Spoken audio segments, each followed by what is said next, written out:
Hello, Dr. David Murphy here. I hope you're all well. A lot happening today and the last 24 hours in Canada, and particularly in Ontario. Firstly, the Canadian Olympic Committee announced that they were not going to send a team to the Tokyo Olympics, and that seems to have precipitated a postponement of the Olympics in total. Other countries were starting to come on board with that idea, and that was a completely sensible suggestion, sensible idea. It was just time, but it does mean that, of course, there are a lot of athletes going to be desperately disappointed. They've trained hard, they've prepared hard, they've had great expectations, great hopes. They just wanted to be an Olympic champion or Olympic medalist or just an Olympian, and they won't be able to go now.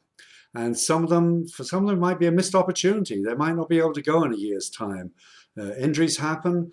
Sometimes athletes peak one year and they go off the boil the next year. So there can be disappointments. There can be some people who are really disappointed. And I do feel for them. And then in Ontario, was announced that we're shutting down all unnecessary businesses, which means that a lot of people are going to be out of work with no income. And also business owners are going to have no income.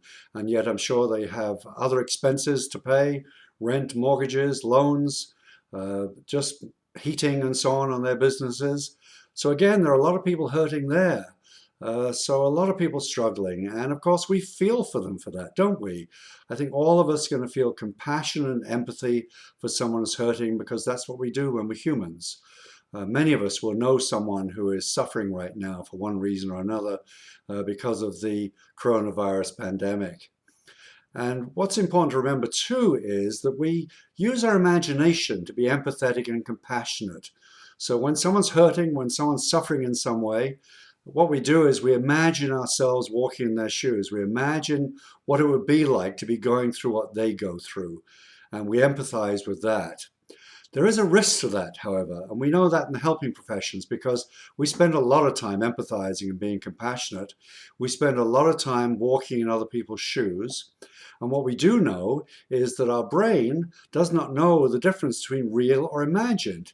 Now that can be very helpful when we're doing something like I was showing you the other day, how to imagine yourself in a pleasant place, to take an imaginary holiday. Many parts of the brain don't know you're not actually on holiday, but all the healing chemicals, the re-energizing chemicals are all released in the body, and that energizes us and boosts us. But the opposite occurs when we're imagining someone else is suffering. The body thinks this is actually happening, starts the stress response, stress hormones, stress chemicals are released into the system, and this can have a long-term effect on the body if you don't take care of that. So in the helping professions, we know we need to take care of ourselves when we've had a difficult day, when we listen to difficult stories. And it's the same for many people now, that you need to learn how to be compassionate and empathetic and also have just the right amount of detachment so that you don't spend too much time living in someone else's world using your imagination. So it's important to spend a little bit of time there to be able to empathize, to listen to what they're saying, and at the same time, just step out of it again, back into your own world, make sure you're grounded in your own surroundings. And what can be helpful too is to have some sort of safety screen around you. Some of my colleagues imagine a white light that protects them from the negative energy that's going on around them. I'm a bit of a Star Trek fan, so I like to imagine I've got a Star Trek force field around me. And the nice thing about a Star Trek force field is it's invisible, no one can see it except in my imagination, and I can tune it. I can let in what I want to let in, and I can keep out what I want to keep out, so I can hear the story, I can imagine the story, but I don't let in any negative energy from that story.